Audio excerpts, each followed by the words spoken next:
Start, Scott. Well, hello and welcome to our NACAA 365 seminar. And today we're glad to have you here with the Teaching and Educational Technology Committee.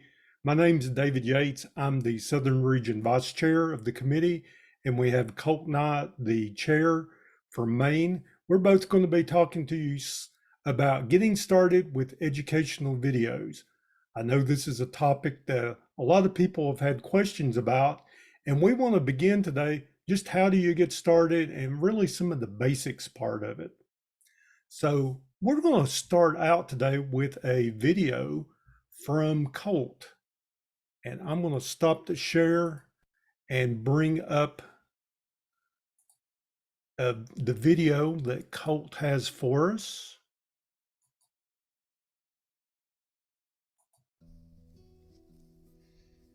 Hello, my name's Colt Knight.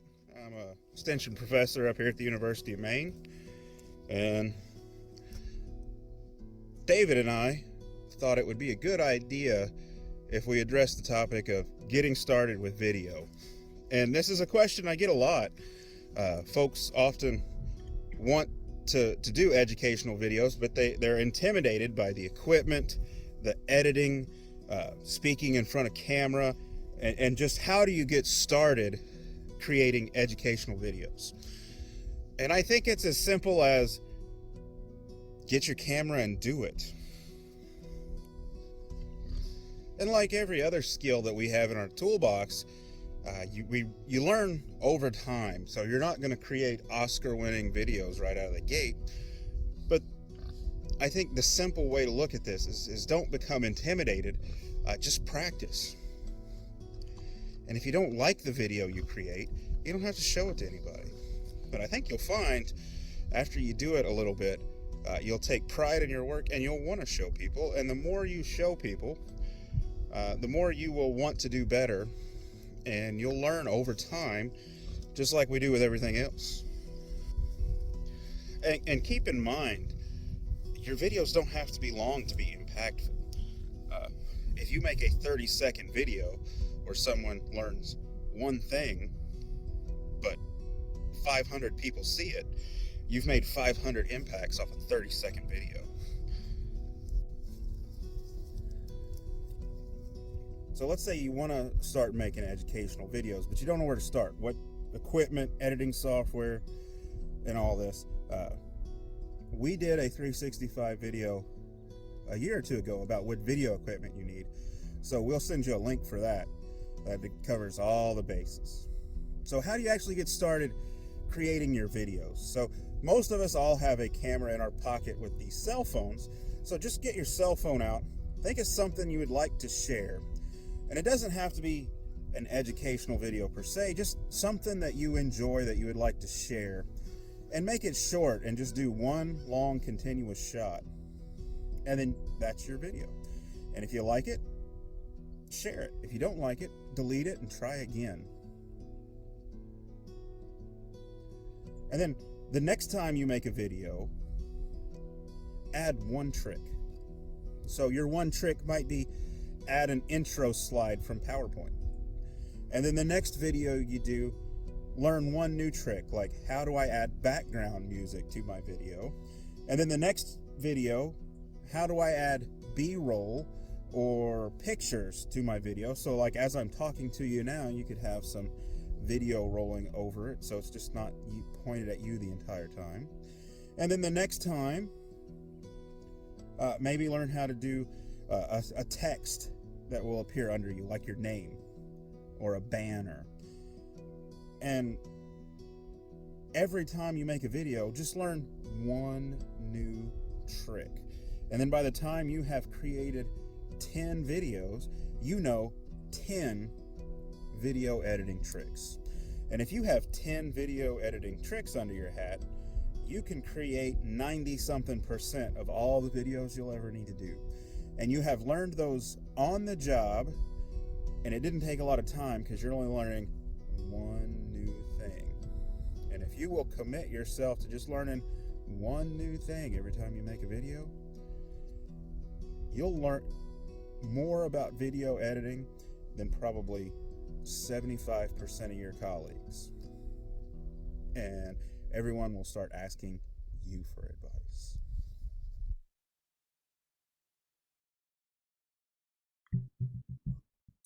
So there we hear from the man in charge of all of it. To know about some videos, Colt has, I know, taught me and a lot of other colleagues across NACAA such a huge amount about that. Scott's posted in the chat that previous seminar. I had referenced it later on in our slide set, and we'll come back up. I don't know if Colt has something else that he would like to share right now before we get into some the other slides and sort of the meat and the potatoes of it. No, I'm waiting anxiously to hear your talk. Well, great. Well, when we come in and just reiterating what Colt has said, and again, we're both playing off of this, where do you start? And having that camera in your pocket, that smartphone, doesn't matter what brand it is, whether it's an Apple or Android, but being able to get that out and just play around and shoot some video. It may be just a 30-second top video, and you want to put it up on your social media page. Quick and easy. I know we've had some agents that I have seen that have even done like a very short 30-minute to or 30-second to 1 minute Facebook Live type post to say, hey, we're having this event at such and such farm, come on down. We look forward to seeing you. Or having something about this event, is fixing to start, and panning the crowd, doing something like that, just to gather some of that interest. Those type of things, again, start to build your skill set, but also build your confidence. The challenge that I've always had is how do you get comfortable with that camera? In creating or shooting video, it takes practice. I think it takes practice to become an extension educator, to be able to sit down and talk to people and present in front of a group of people. That's a skill that I guess I had a little bit from school, from college, when I started out 30 plus years ago in extension. But, for now, I think most of us, we're usually pretty comfortable. We can stand up, especially talking about those knowledge areas that we work in. So think of that camera. It's the same thing. We're talking to that group of people and we're telling them what we know, what we feel comfortable with. But go ahead and do that. And then how do you come back and when you're editing and viewing that, did we not just cringe when we see ourselves? Did I stand, in the proper way? Was I straight? Was I slouchy? Was there something other unflattering? Listening to yourself talk. I have a Southern accent and drawl. I have to learn that that's part of who I am. And when I listen to that, it sounds different than what it sounds like in your head. But it takes a lot of practice doing that. I've learned to come in and do some of these, what we'll refer to as just those one-take videos. You're planning to do this with no editing whatsoever. You've got a camera or, either on a tripod or you're holding it, and you're going to do a one-take video. If you look at a lot of people that do vlogs, sometimes they do that, especially to promote something. How can you just, okay, I'm going to take this out and I'm going to do it, and it's going to be what it is. And with those, they're so simple. You take them, they're 30 seconds, they're a minute. And if you don't like it, you delete it and you do it again. and then you do it again until you feel comfortable and you got it right. You do a few of those, hey, and in no time you're ready to do something just a little bit longer and a little bit longer. There's not a whole lot to it. You start small and you keep on building. After you get some of that done, it's like, okay, I want to expand this and start to do a little bit more. I want to do some editing. I want to add the razzle dazzle to these videos. Well, the first thing is trying to pick a software package to start with. There's no need to go to the top level kind of video editing software to get started with. One, you're probably not going to figure it out real quick. Then you're going to get disgusted and disappointed, and you're going to say, I can't do this. So let's dial it back in and say, well, first, what kind of software do I have available to me? Does my phone or tablet or computer have something built in that I can use? If you have an Apple product, you're probably going to have iMovie that's available, free at no cost, that you can use. If your university has an Adobe license, Tennessee, we have one. And with that, we have everything available in the Adobe Creative Cloud. Well, in that Creative Cloud, there's a product called Adobe Premiere Rush. It's basically like iMovie. It's sort of your beginning program that you want to come in and use. I'm going to demonstrate that, show you a couple of real basic things to get started with. Now, if you come there and it's like, well, I'm sort of outgrowing that. If you stay in the Adobe family, you can go on to the Adobe Premiere Pro. Think of it, it's Rush with some enhancements added to it. So it's going to allow you to do some of those extra things. If you get say, okay, I'm done with that, I'm ready to go on to the next level. Two other things you could look at, Camtasia. I know that's what Colt is using. I am just starting to use that myself. It has a real good tool in it to be able to integrate your PowerPoints into that. So again, some of those more enhancement type things. And then for the people that are really serious about this, they're going to use Final Cut Pro. That's sort of like the big league kind of things. A lot of those vloggers that do this full time, they'll use a program such as that. So you've got a lot of different levels to go, but let's think about how we would come in and start. I came in and looked at Adobe Premiere Rush and said, well, what are some of those basic things? And Colt talked about, can you just add and learn one more simple thing at a time? Just one. Add that to each of the videos. So I came up and pulled in some things, and let's look at them again, one at a time, things that we could either add just by itself or add to that toolkit together. We can look at trimming and cutting the video. Take out the parts you don't need. Where's the part that we're doing test, 1, 2, 3, to check on the microphone. Being able to take that out. Or I'm doing a one-man shoot and I'm having to set up the camera. It may be a few steps away from me. I want to edit and take out those spots in it where I had to walk around, where I came up and I'm ready to start. And then when I ended it, I had to walk back over and turn the camera off. How do we get rid of that? It's easy. We can come in and we can duplicate and we can delete video. Okay, so we've got something in and it's like we didn't want that clip. We can get it out, or we want to, it was a very short piece of video, maybe 10 seconds, and we want to loop that maybe a couple of times. We can duplicate it. How do we come in and remove audio from the video? Well, we've shot some video And it's sort of like B-roll. Think of B-roll as that background video that you want to have. Can we come in and have it to where we want some video playing, but I'm going to talk over it?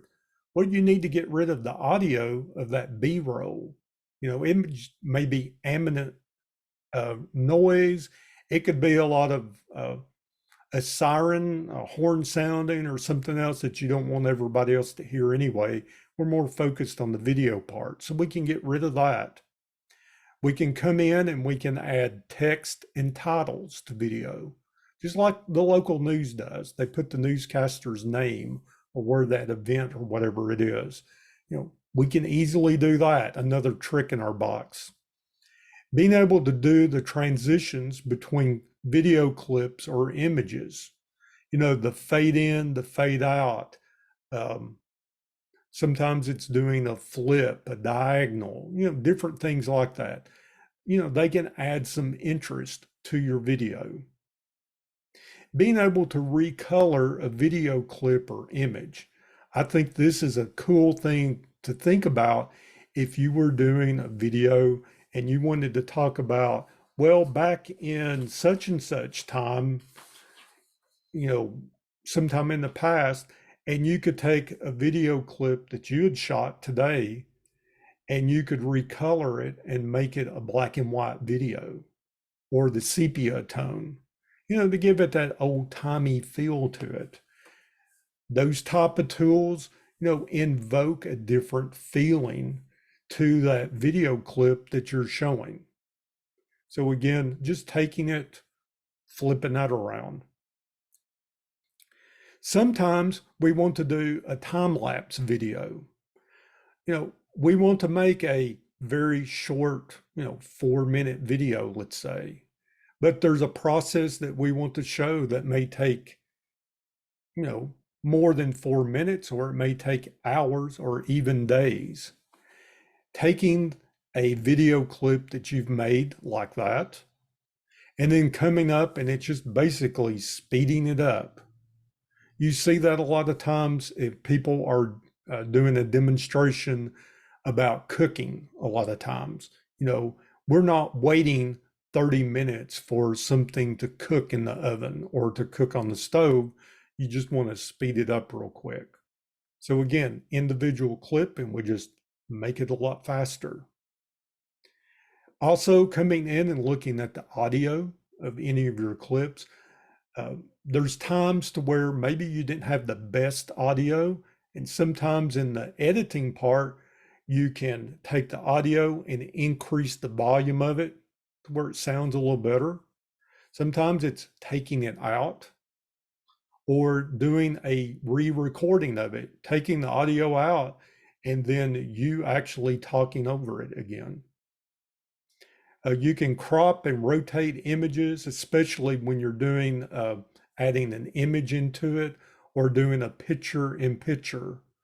I've shot videos before to where I wanted to insert specifically about what I was talking about. So I had a close-up of that and I could insert that into it. And then as always, you want to be sure and save and finish that work. You know, with these video editing software, it's going to take all that video and it's going to take all your changes and it's going to crunch it all together. And then it's going to spit out your final product. And then that final product will be something that you can then, you know, use in a presentation, post up onto YouTube, to use in social media, etc., like that. It's in that generic format.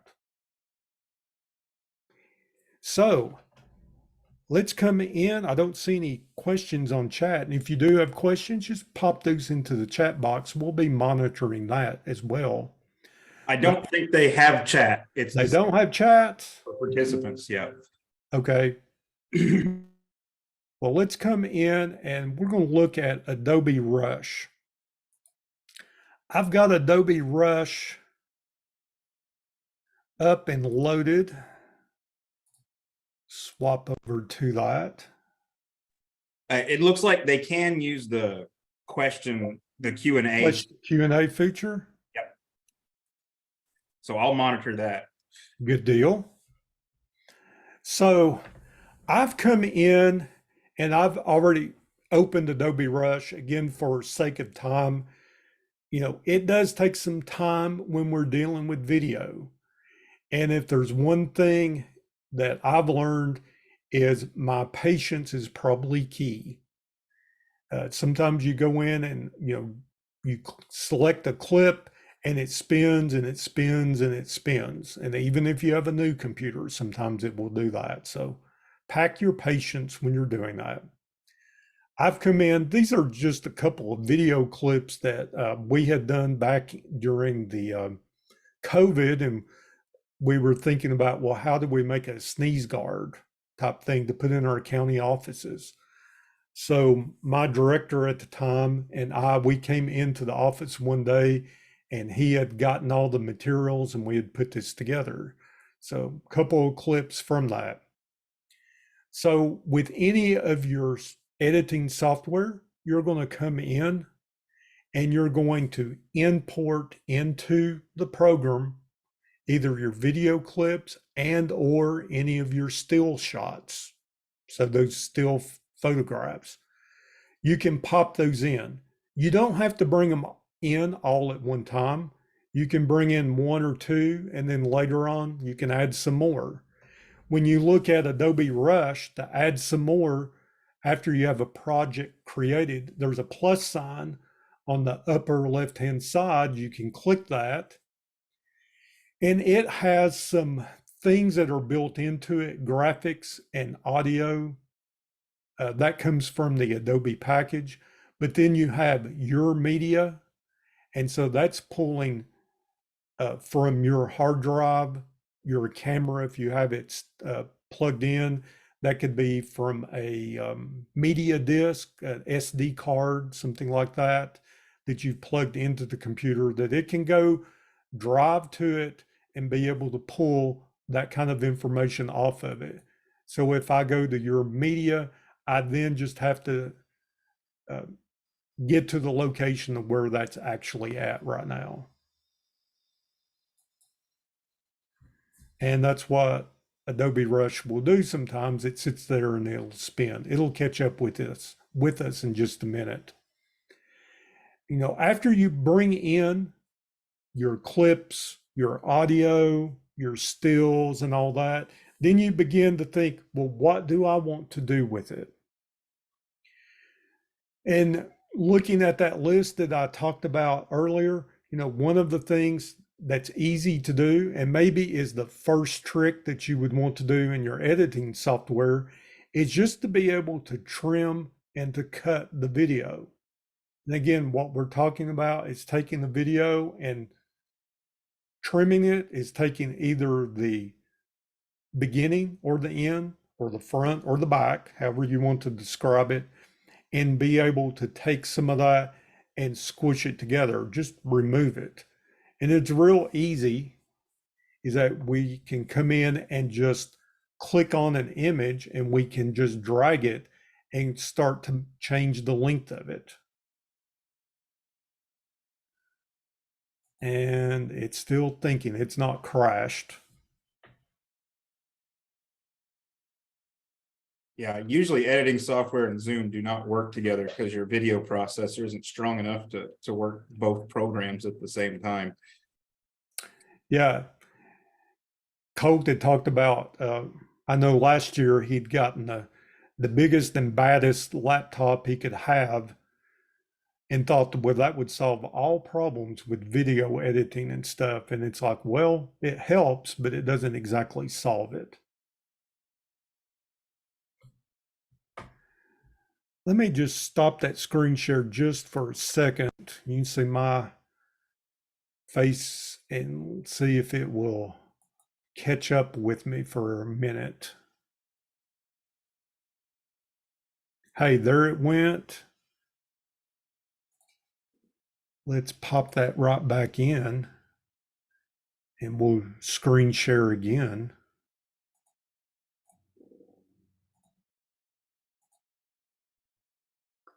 And there we go. I'm just going to close that out.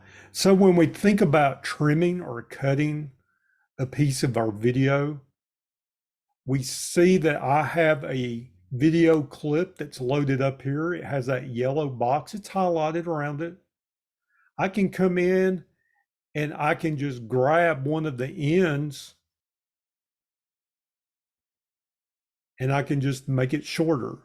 So again, I'm removing that part of the video. So if that was the part where the car horn was going off or the alarm, and I had just said, that's the part I, don't want to use. Hey, that's an easy way to do it if it was at the end or at the beginning of your video. That also works really well when you're the one person show and you've tied your camera or phone like on a fence post and you're talking to it. Well, you have to stop. So when you walk around to do that, that would be the part that you would trim out. You can also come in and with a piece of video is that just click somewhere in it and it will give you that marker of where it is within the video. And you can move that marker to different locations within it. And then you can say, well, I want to be able to split this. I want to take one longer video clip that I shot and I want to divide it. And you're usually looking for something that looks like scissors. That's what you'll see in Adobe Rush over to the left-hand side. And now I've taken that longer video clip and now I've made it into two. Well, why would I want to do that? Well, maybe I want to put a transition between the two. I'm transitioning between two different topics. Maybe within that, I wanted to, I had a still photo that I wanted to put in there. It could really be anything at all. Having that in there is really neat. Just be able to slice this up and having those smaller bits of video to work with a lot of times can be easier when we do that. You can highlight any of those video clips and you can press the trash can that will delete it. It's always good to think about. We can also come in and look at our audio. And I'm going to expand the audio. And when I expanded the audio, I can see that under each of my video clips, I can see the actual audio that was recorded with the clip. So the audio and the video go together. But in your video editing software, you can take those two parts and you can split those up into two. So, Colt was talking about, some of the, you may want background music to be playing. That background music may want to be under your voice, just sort of real low, or it may be to where you're not talking and you want that background music to be a little bit louder. Again, taking and coming in, removing the existing audio that goes with the video that you shot. I can do that. I can come in and I can separate the audio. I just right clicked on it and now it's made it into two pieces. And then I can come down to the bottom and I can actually get rid of that audio that was with this clip that I had. So again, if you just shot some video, hey, it's great, but the voice part of it, I don't want. Separate it by expanding it and then separate it and then just get rid of it. So that audio or the video that I have right here at the first, it has no audio with it right now, but I have a background track that I added to this. I just imported it along with the other video, and it's going to play down here at the bottom of it. So it allows me, to make some changes. So to me, that might be not the first or second trick that you want to use in your toolbox, but fourth, fifth, sixth, as we move down, that really sort of takes your videos and ups the game on them. It's going to make those a lot, get a lot more bang for your buck. And, we're emulating more what we have on television. I can take any of these video uh, clips that I've put in, I can reorganize those. I can move them just by clicking and dragging and reorder those. Out here on the end, I've got some still photographs. I just clicked on it and I could insert that into it too. So I'd have a, real short, it would transition between the two. Okay, I see in our question, and Colt, did you want to answer that? Yeah, I think you can make it look weird if you are voice overing an already someone talking. And so usually when I do voiceover, I will speed those clips up so it looks like they're going in fast forward mode. And then that way folks can clearly tell you're doing voiceover over that. Or I will use a different type of B-roll if I'm doing voiceover. So it just, because it'll look like a Godzilla movie if your lips are moving and the right words aren't coming out. Right. When we come in and thinking about some of our video, I'm going to pick this second clip right here. And we talked about, well, what are some of those other tricks that we can pop in here? Well, I think probably one of the most basic ones to start with is to think about having some of that text and graphics to come in, putting your name somewhere on the screen or giving this a title that goes with it.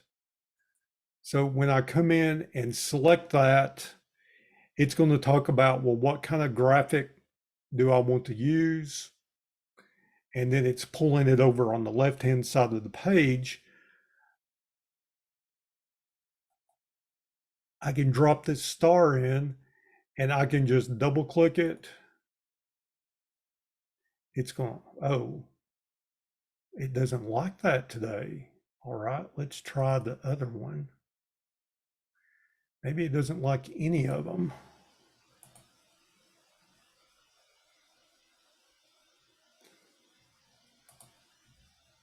It should do the lower third. There we go. Coming in and like putting a title to this, making sure I click on that, highlight it.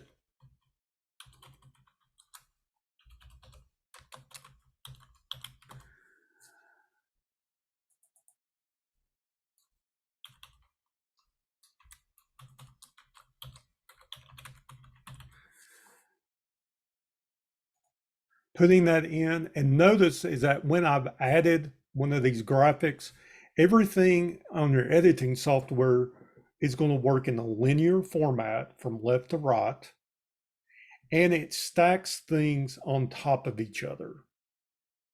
So we have the video, we have the audio that's under it. I have the background music that's under that. So again, they're just layered. And now when I added this title or graphic to it, I have it, and then I can come in and I can make some adjustments to it too. So it's, it's how long do you want it to be there? What kind of transition, some things like that. So again, to get a little idea of what that might look like, if I play that,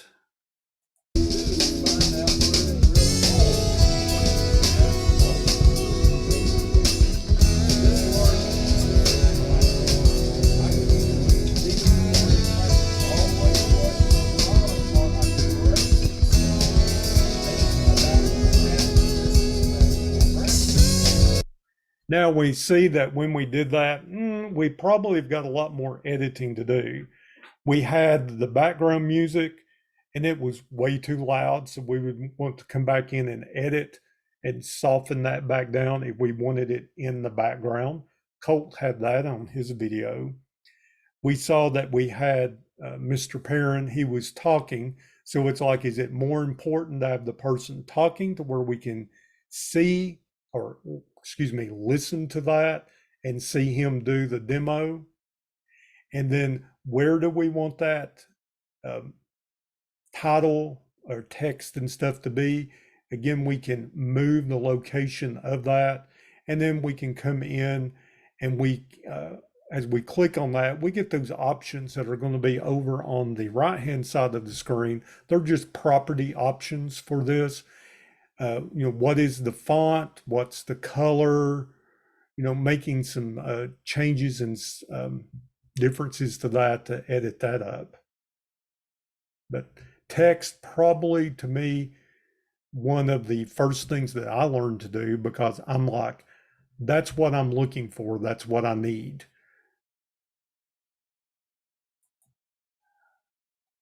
Okay, we've got a question from Rich, and it says, are you using your computer mic for voiceover, or do you recommend a better microphone? I know what Colt's answer to that is, and that's probably use a better microphone. I find most built-in computer mics unsatisfactory.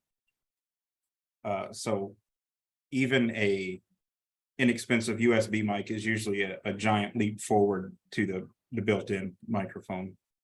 The Blue Yeti is probably the best USB microphone you can get, and they're only around $200. I'm using a Blue Yeti Nano, the small one. I use it for seminars, webinars, Zoom meeting kind of things all the time. Been really pleased with it. I mean, even if you take a set of wired headphones with the microphone, I've found that to be even better.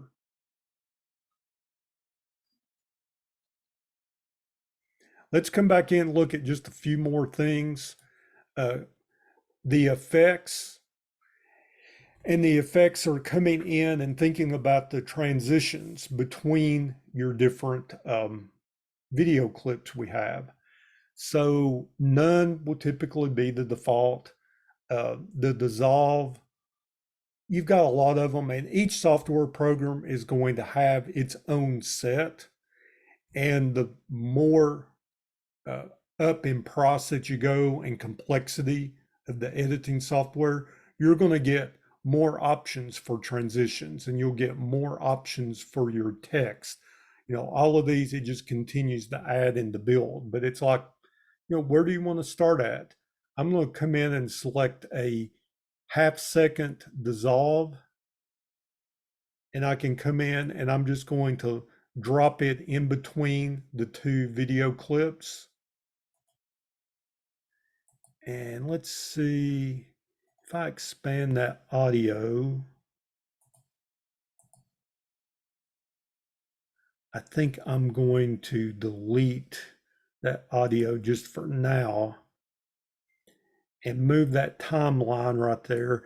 And as I go from one clip to the next, as I play.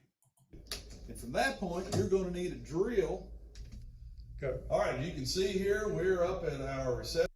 So as I went from the one clip to the second clip, you noticed how that transition went. If you look at that and say, well, that was the actual transition of how it went, you can increase that. I can make that, full second. I'm just dragging that out. Pull that out. Let's see if that helped it. And from that point, you're going to need a drill. Okay. All right, you can see here. A little bit different. Our reception. And again, a lot of what I have found with video editing, if you don't go in and just practice and play with it, you'll never figure out how to use it. It does take a lot of practice and a lot of play. That doesn't help you when you're on a deadline and I need to have this done this afternoon and you're just trying to learn it. You've got to give yourself enough time to be able to come into this and figure out, okay, how can I, add some of these effects transitions, and different things, to enhance what I'm doing. We can come in and there's talking about editing in pan and zoom. You can turn that on and off, different things like that. I want to look at this, being able to select a video clip and come to the color. And I have seen this used so cool in times, especially, you're trying to recreate something that's happened in the past and be able to show that. Coming in and maybe selecting the clip to be in monotone. And, it's a simple check, boom, I'm there. So if I come in and let's slide that back just a little bit and I play, I see David's doing his measuring. I had that transition. See here, we're up and in now reception. I'm in the second clip and I've recolored it into mono. So it's black and white. You can also come in and look at some of these clips. Is that maybe how you took it outside and some of the lighting and things may not be exactly what you want? This isn't a substitution for good lighting, things like that, but you can come in on the backside and you can make some changes to it. The magenta tone, probably not the most flattering for something like that, but it could have its place. And again, it's just coming in and selecting, experiment, what works, what doesn't. I think this is a lot of fun when I select a clip and I'm going to come over here to the side and I'm going to select speed. And then you've got your speed. You can slow something down. When you slow it down, the clip becomes larger, or I can speed it up. 100% is normal, but let's come in and make it 250. Let's see if I can, there I go. So let me start at the clip before. Let's play that. And I'd gotten rid of the sound on that one. Now it goes to the second one. So what I have to do is find out where to drill holes, because we're going to use the nuts and bolts and screws to go through there. And for this large piece of plastic, I could either leave it Now, all the way flush it's on sort the of bottom, funny so when you maybe listen to about half the distance this. of that. I'll stop that. Is that when you listen to it and you sped it up, what did it also speed up to? It sped up the volume, the sound. So anytime that you're going to use those time lapse type things and you're going to speed it up and or slow it down, you more than likely want to take that audio, detach it from that clip and probably get rid of it. And then that way you could use voiceover, you could come in and put background music, anything like that. And the last couple of things, there's the audio, and being able to come in and adjust the audio.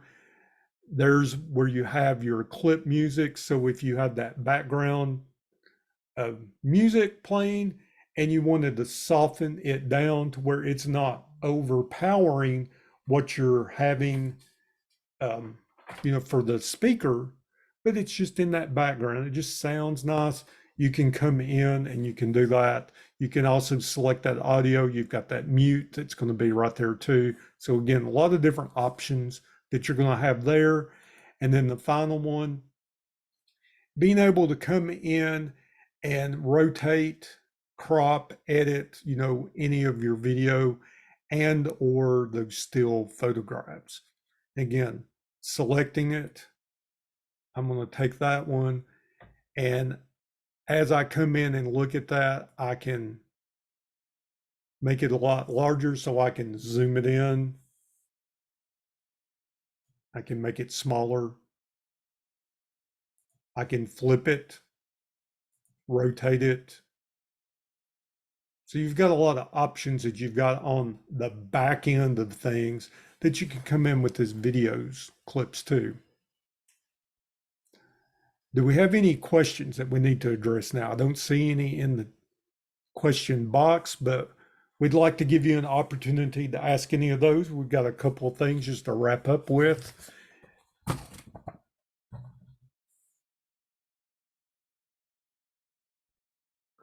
Well, let me come back to the slide deck just for a second.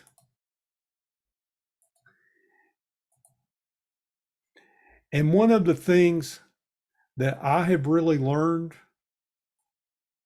and gotten a lot of my tips and tricks is what kind of resources that there are. Because again, it's a little daunting. When you open this up, there's not just a lot of intuitive things if you've never used this before. All of this video editing software, you're like, now where do I start? If your institution has a subscription to LinkedIn Learning, I highly recommend that. It used to be called lynda.com. They migrated over into LinkedIn. They have training videos on almost anything you can imagine. Go in and search for that software package that you're going to use, whether it be iMovie, and I've probably done the iMovie one 6 or 8 times, because a lot of it is like I don't remember how to do a particular part. And with those training videos, they're really nice because you can move to a particular section to find out what you're wanting to look at and do, especially as a refresher. A second place to go to, which I think a lot of us go to naturally, is YouTube. And there's a lot of stuff on YouTube. You know, some of it is professional, you know, it's educational. You know, you can believe what's on there. Sometimes, you know, it may not be as much, but go in and search for that. Pick, you know, whether it be Adobe Premiere Rush, Adobe Premiere Pro, iMovie, Camtasia, or whatever. A lot of the companies that own the software will also publish their videos, their how-to, help, and training videos onto YouTube as well. So it's a huge, huge resource to go to. Again, search for what you're looking for. And then, as we mentioned before, going back to March the 24th, 2021, we did a NACAA webinar on video production to maximize extension program impact. And a lot of that had some equipment in that too. So again, some good places to go to. Now I've got just a couple of things. So we've got a little bit of time here. I see that Rich is asking about the lighting placement to reduce the glare if you're wearing glasses. That's a really good question right there. When we come in and to think about that, using that ring light, as Colt's mentioned in the answer, you see those are very popular. I've got a ring light that I use in the office because our lighting is sort of wonky. And if I don't have it, it's like I've got a shadow on my face. But the ring light will help with that. Sometimes it's the angle, making sure that you don't have it just directly in front of you, maybe at the side a little bit too. A couple of resources that I know Colt has, and he and I have both talked about before, is that when we think about equipment that we might use in creating some of these videos, again, you know, start out with just the camera or just the smartphone by itself and see how it works. But probably audio is the first issue that people will see. My audio is not great. It's not good. A couple of fairly inexpensive microphones that you could start out with. One is using one of the shotgun microphones. These are just some equipment that I had in the office. This is not to say that this is the only kind. It's something to start and to look at and give you some ideas, and ask some of your colleagues and friends too. But these Rode shotgun microphones, that's two of them that I have there. One of them's got that big fuzzy mitt on it. That's to reduce and hopefully eliminate wind noise that you have. It muffles all of that. Shotgun microphones are directional microphones. So where you're pointing it to, that's the direction that it's picking up the sound in. So if you're talking, you would want that microphone pointed towards you and your face. A second type of microphone, and I have used this a lot. It's also made by Rode. There are these wireless Go compact microphones.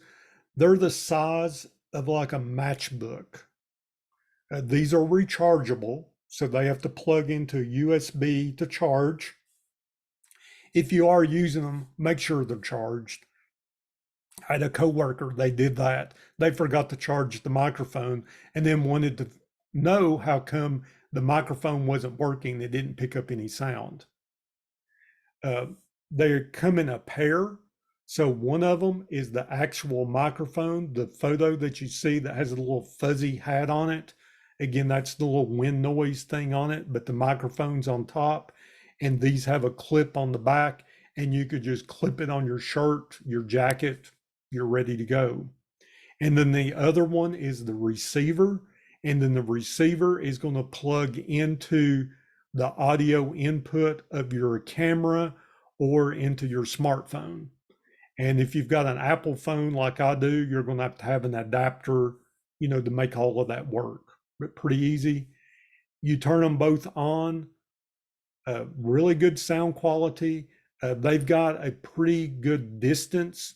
So these don't have to be next to each other. Again, they can be many, many different feet apart. The last photo you see, there's a lavalier microphone. It's an adapter that you just plug right in to that. And then you can just clip on that microphone onto you if you like that better than having that little matchbox stuck on you. I will say, if you buy the lavalier mic, don't buy the cheap one because they sound terrible. You want to buy the Rode brand to plug into those Rode wireless Goes. And the nice thing about these Rode wireless Goes, you can buy them that have two microphones that work off the same receiver, so you can mic up two separate people at the same time now. And they all come as a kit. So when you go to look at it, it's, basically figuring out what kit do you want and works for you. The kit that we got had it's the one set with the microphone that came with it. And that's one. And we've seen the ones with the two. They're really good. Also coming in, when you think about tripods, I have seen many of my coworkers do this. These gorilla type tripods, they have those flexible feet, arms to them. And I just grabbed a couple of screenshots from that. It's $40, this particular brand from Joby. And all the prices that I got are from B&H Photo. That's one of our university vendors that we use. So it makes a lot of sense to us. But that gorilla, you can take that and twist it around, and like you're out in the field somewhere, wrap it around a tree limb, wrap it around a fence post, anything like that. And they're really durable. And you've got that, your smartphone, or, getting one of the tripods too that, would hold a camera, depending on, what equipment that you have. Each of that'll work for you. And I think I went and I skipped. You can just get a basic tripod too. You can go to Amazon, Google tripods. Probably don't buy the cheapest one. You probably don't need the most expensive one. The more expensive ones are typically heavier. If you're going to be out somewhere and it's really, really windy, you probably want a heavier tripod so it doesn't blow over. Or you need to put a sandbag or something on the bottom of it to weigh it down so it doesn't tip over. But a good $20, $30, you can buy a nice, just real general basic tripod. And then if you're using a smartphone as your camera, it, be sure and invest in one of these mounts. You can get them for tablets or smartphones. The brand that I have is actually metal, and I have found it to be superior to any of the little plastic, really inexpensive ones. These are in the range of maybe $15 to $30, something like that.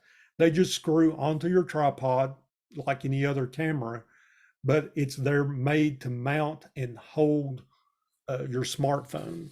So it does a really great job there. And then the last thing to sort of roll it all up is as you create these videos on your smartphone, your camera, or whatever, and you start to edit those, if you want something to take up some hard drive space of your computer, start the video edit. You can suck up all the room on your computer quick.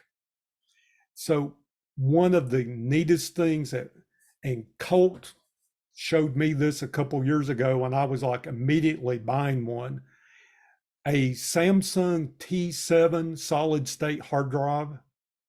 These are thin, they're small, but most importantly, they're fast. And you can plug this into your laptop or desktop, and they're fast enough to where you can actually have that raw video on it and bring it into the computer and to edit it. But this is one of the things that goes in my computer bag with me at all times. I use this more for just video editing. I use it just to transfer data between machines. I have to do that in my particular role. So really, really, probably the best tool I've ever had. And actually said she got one at Costco. You can find these at a lot of different places now. This was just the B&H Photo, again, who we're a vendor with at our university. You know, the price of them from a year and a half ago have dropped significantly. Well, we hope that you have learned something today. What we would like to leave you with is to at least be inspired to take that first step. Just take one simple step. Make that 30-second video. Get started. And then as you become more and more comfortable, come on in and add some of that editing to it. You know, add those little things to dress it up, make it pretty. What non-smartphone camera do you recommend? Colt, that would be your question. Which non-smartphone would be Camera do you recommend? There are two that I think are fantastic. One is a Sony ZV-1, which is the lens and everything is integrated, but they are amazing, highly capable cameras. And the other would be a Sony A7 series, like an A7 III or an A7 IV. That is an interchangeable lens camera, and those are immaculately capable. They could do Hollywood style videos if you really wanted to put the effort in. I find myself reaching for the Sony ZV-1 most of the time because it's small enough. It's like the size of a pack of cigarettes, but it has all the input and output jacks, so I can use all my accessories with it. And it still shoots in 4K. And the screen will flip around and face forward so I can see what I'm doing if I'm shooting myself. And it's got a light on it that tells you that it is actually recording, which is nice. So you don't talk to yourself for 20 minutes and then realize you forgot to hit record. All very important things. Well, thank you so much for joining us today. This is being recorded and will be on the NACAA website. So if you didn't catch all of it, you can come back and view it. And if anybody else in your office, community, whatever, they'd like to come in, they can go back in and view this too. Hey, thanks a lot for coming today. We appreciate it and look forward to seeing you soon. Thanks.